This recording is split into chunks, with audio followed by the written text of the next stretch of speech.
Greetings. In this video, we will take our new rigged head, bring it into our existing Jack-in-the-Box animation, and we'll replace the temporary NURBS head. If we look, we've got our existing animation, right, all through there. And let's just do a quick review. We have a locator, which is driving the scale of the joints, which gives us our up and down. And there's a spline IK, which is driving the rotation of the joints, which gives us the back and forth. And it's been plugged into this locator via set-driven controls. We have a handle for our box top, the cylinder with those pieces parented to it. We have a handle for the 4 lattice points on the top of the box. And we have a handle for the lattice points around the middle of the box, which drive that. We have the handle with a motion path so that it follows the deforming object, but itself doesn't deform. And that handle is also animated. Now, the only thing we'll have to redo when we bring in our new head is the squash deformer. So we can see that there is squish and squash going on the head, and we'll have to that's the only thing that we'll have to reincorporate or redo. In fact, let's go ahead and just delete the head, do an increment and save, right? So this is your existing rig, existing animation, but we've gotten rid of the temporary NURBS head and the squash deformer. Now we saved that. Let's go ahead and open our face rig, and just a quick review of this. We have our base head here. We duplicated with input graph, which brought the clusters that we'd created, and we have a target here, which is our surprise, and then we have a target here, which is our angry, and then we've got a reserve out here. The reserve, the target, angry, and surprise, all plugged into the base head via the blend shape. We created a locator, and the locator has 2 attributes, angry and surprise. Angry and surprise were generated via set driven, and they're driving these blend shape targets. And so this has some animation on it, and we want to get rid of that animation. So we'll go to the beginning, and we'll just delete these. Right click, and we can say break connections. Now if we scrub through, I've got some rotate on there as well, looks like, so we'll delete the transforms as well, so break connections. So when I scrub, there's nothing happening. You may have or should have saved a rigged unanimated version, but in case you didn't, that's what we would do. We went to the locator, deleted the broke the connections on the animation of angry and surprise, and then I broke the connections on the head itself, transforms, break connections. And let's do an increment and save, and this will be our import. So we'll go back to our box,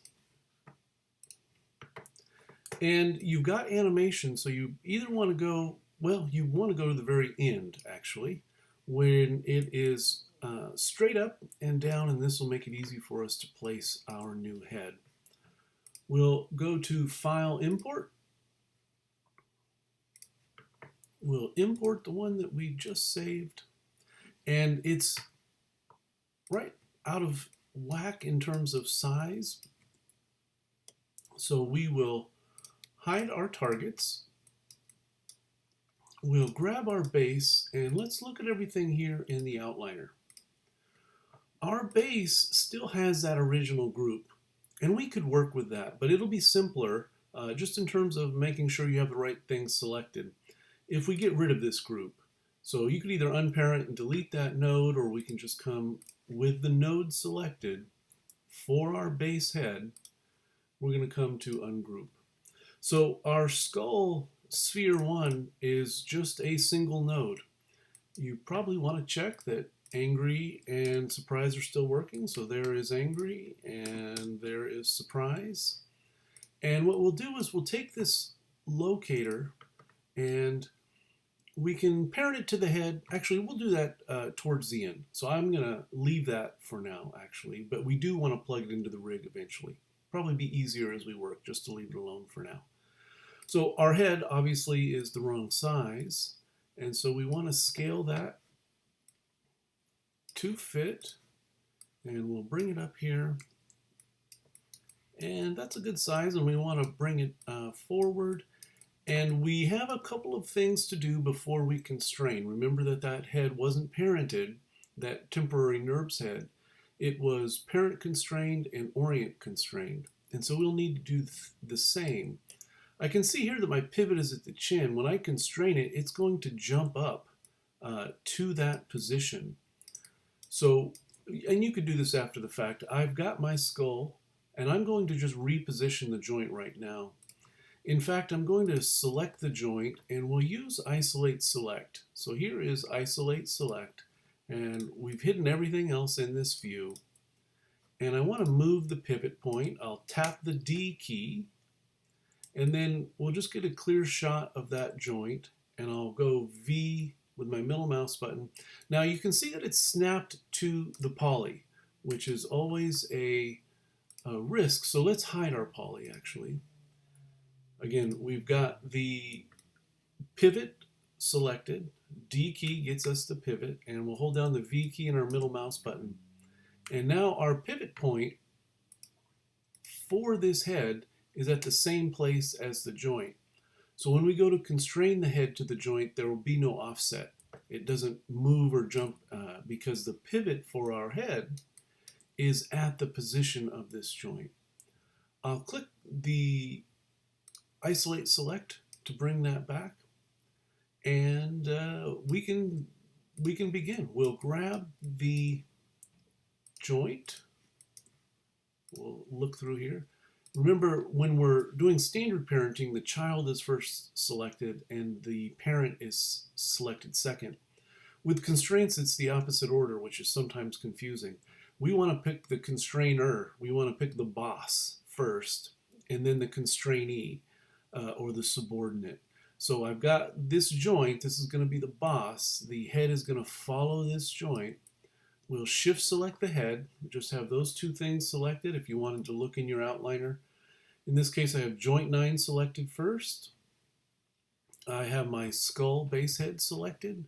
And we'll come up to constrain point. And you see nothing jumped. There was no offset there. And my existing animation works. Now, the head doesn't fit, and we'll come back and fix that in a moment, but you can see that it's following. It's following that joint, following the existing animation. And it's actually kind of funny without the orientation joint. For your final, if you wanted to leave it like this, you could. But for this particular project, we'll go the extra step and do the orientation as well. Let's just click off and review. We want to pick the boss first. Now, when I went to select that, I got the IK handle. So you really want to have your outliner open. Make sure you can see what you're selecting. If I'm a little bit more careful and click not in the center but out on the edge of the joint, I get the joint. Probably more practical for you to just have this opened in the outliner, your terminal joint, your last joint. And then we'll shift select the head. If you were selecting here, you could command select the skull, right? If I hit shift in the outliner, I'll get everything in between. So if I was doing it exclusively in the outliner, I would pick the joint, command select, oops, wrong one, sorry. Command select the skull. And we select it in the proper order. The joint is first, the head is second, and now we'll say constrain orient. We'll scrub through the animation and we see now it is rotating back and forth. So we've got to make sure that that head will fit, and we can do a basic set driven based on the Y value of this locator. So let's come to the very end again.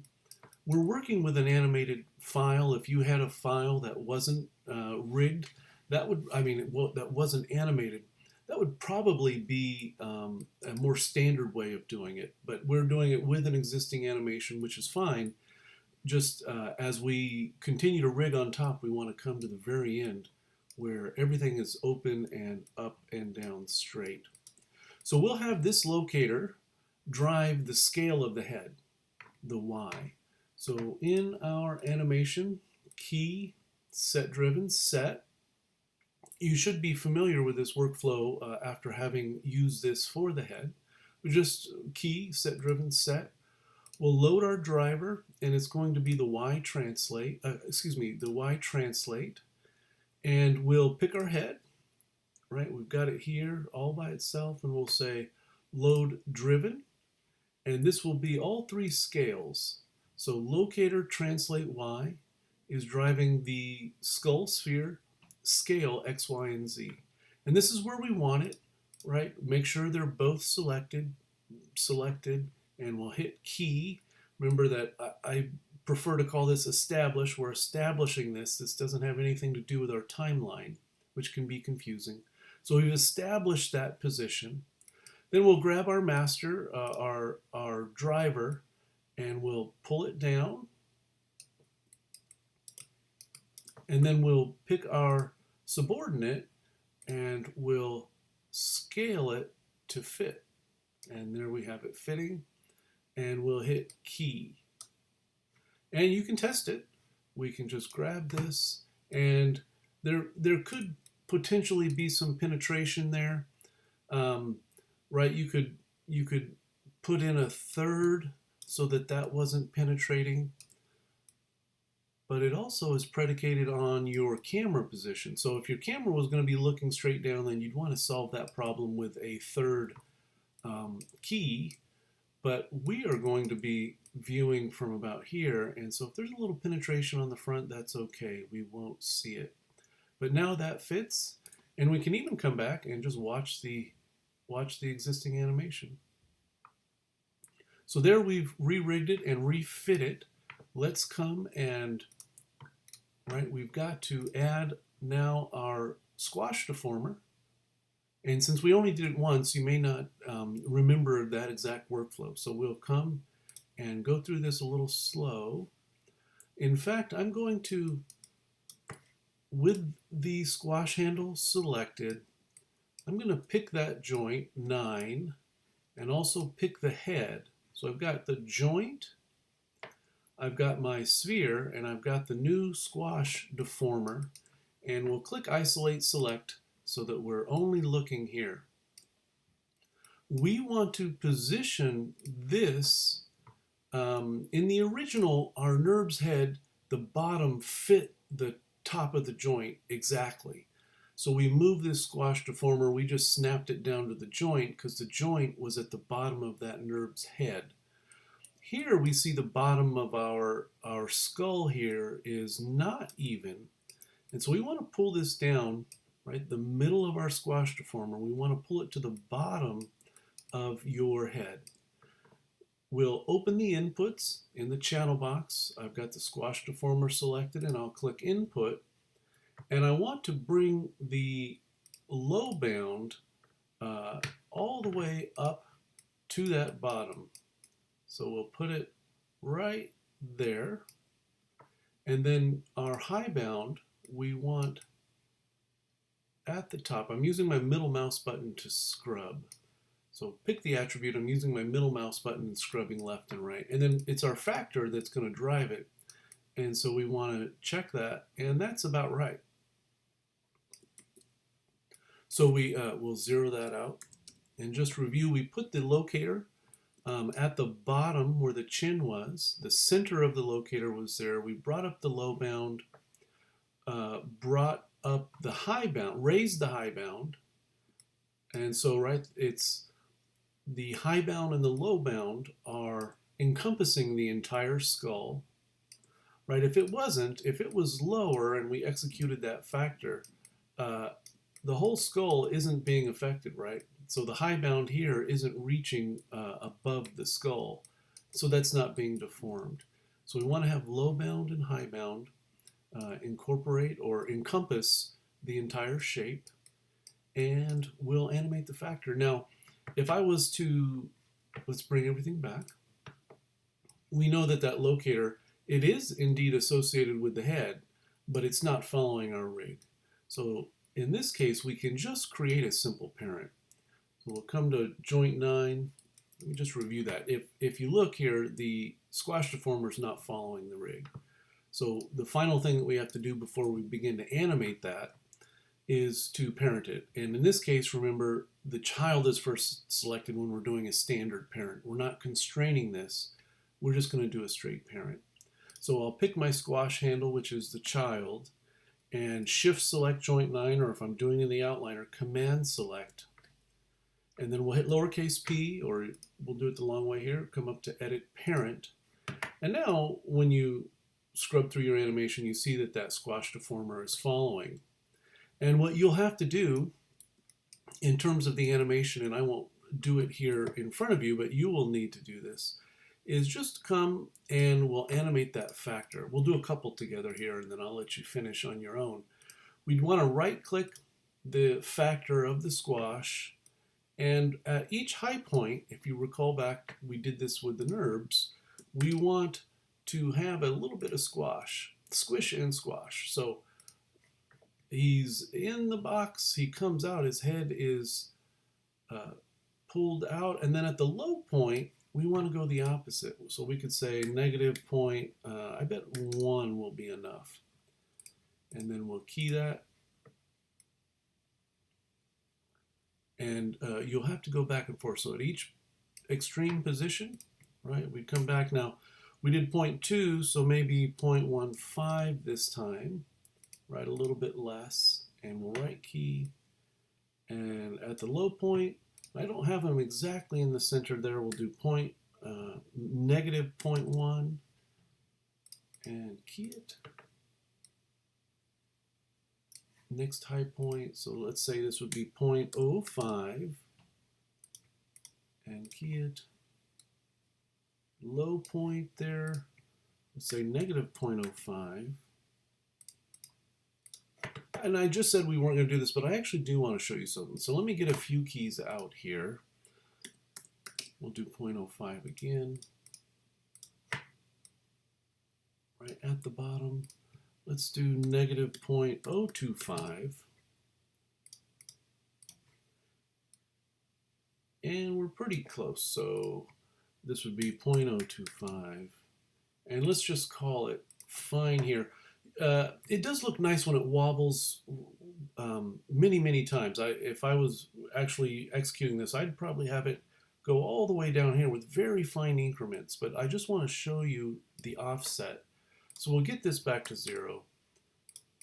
I would encourage you for an interesting animation to do it all the way through the end until it's completely stopped, having that little bit of wobble, a little bit of squash and stretch. But what I wanted to show you is we establish these keys just on each extreme, the vertical extreme, right, up and down and left and right. And so we see that it's correlating right at those two positions. But if we offset this factor of the squash deformer down maybe 3 frames, you get more of a chain reaction. And we would do that in the graph editor. Here is my factor animation. I'll hit the select these and hit the F key. Note you've got your set driven over here as well. So don't affect your set driven. We just want to look at the squash factor. Here it is. You could make some adjustments if you wanted more or less, right? That should probably be progressive. And once again, I'd encourage you to do some fine increments down here, but I just wanted to show you this. So right now these are on each position. I'll grab my move tool, and with the shift middle mouse button, right, it's starting at 150. Let's have it start at 153. So moving, oh, let me reselect that. 1, 2, excuse me. 1, 2, 3. So now this is 153. You can see that. And we'll have a chain reaction, right? So it's as if the spring is pushing that action rather than it being exactly on the same. A little bit hard to see here. You might want to play blast that and check it out. But that's it for getting back to where we were with that NURBS head. right? We brought in this head, we positioned it, we scaled it, we did a parent constraint. We selected the terminal joint first, the skull. We said point constraint. I think I just said parent constraint. Point constraint. Then we, again, had the joint selected, picked the head, and did an orient constraint. With the head selected, we've created a non-deformer, a non-linear squash deformer. We actually did a standard parent to that terminal joint. And then we've gone through and animated the factor of the squash. So that gets us back to where we were with that NURBS head. We just executed this effort to create a surprise and angry, and we'll animate that now. So you definitely want to do an increment and save. And once you have this fine, you'd want to be able to come back in case you make any other mistakes. Now, I started at the beginning talking about character control, and it's up here. We'll just leave it right there. We could parent it into the rig, but because our box isn't moving around, we'll just position this kind of by hand. We've got the character control just sitting above everything. If you wanted to put it over here with your controls, that wouldn't be a bad idea. But having it up here kind of gives us an indication that it's associated with the head. Remember, we have angry and surprise. And so just for our basic 2 expression, we were imagining that we're coming out surprised. So we'll have that at 1. And let's key both of them. We'll just key both of them. I think that'll keep our graph editor a little simpler to follow. So he comes out surprised, right? And maybe he goes surprised for a few beats. And then let's say at 170 here, we'll also key it. So from 150 to 170, there's no change. We have the surprise expression. And then let's say over 10 frames, it comes off, comes to the neutral expression, and we'll key that. So surprise is on from 150 to 170, and then from 170 to 180, right, he comes back to neutral, and then thinks about it for a moment. We'll key that. So from 180 to 200, we're maintaining this neutral. And then let's say he gets angry at having been disturbed. We'll put that there, and we'll key it. Right, so now he's angry. And let's say he stays angry to about 250. We'll key that again, and then maybe we'll end with it neutral. And we'll key that. So comes out surprised, transitions from surprised to neutral, transitions from neutral to angry, and then from angry back to neutral. Yeah. One last thing we'll probably want to do is have him look around. Now, you could grab joint 9 and set keys on this. Whenever there is a joint contained within a rig, you, just as a general principle, don't want to set keys directly on that. So how can we have this look around, right? Because this is what's controlling the head. It will be better if we just have joint 9 selected and we say group. So we're going to group joint 9 to itself, which will give us a transform node between 8 and 9, between joint 8 and joint 9. So you can see joint 8, right, comes down to the group, and then there's joint 9. And this pivot for the group isn't in the right place. We can try center pivot. No, that puts it in the wrong place. So what we need to do is now get the pivot point for our new group at the position of that joint. So let's just have them both selected. We'll pick the group in joint 9, and we'll hide everything else. I'll grab the group 1, and we can see where our pivot is. D key, right, to get out of there, and I'll just move it over here. Make sure you're seeing all 3 colors. We're omni-snapping here, so we want to pick it in the middle. We see all 3 colors. And with the V key middle mouse button, we'll just snap that to the joint. Let me repeat that.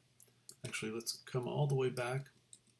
So here we've got the group selected. This is group 1. I'll hit the D key. I'm going to grab it in the middle and just move it out of the way. The top of the arrow was kind of in the way, so I'm moving it over. I see all 3 colors. I'll hold down the V key and middle mouse button snap, and then I want to hit the D key to get out of the pivot reposition mode. So now we have a new node. We'll bring everything back. We'll click on Isolate Select to bring everything back. And this new group node allows us to look around, and we don't have to set keys on the joint and potentially have an adverse effect on our rig. So let's now, comes out and is surprised.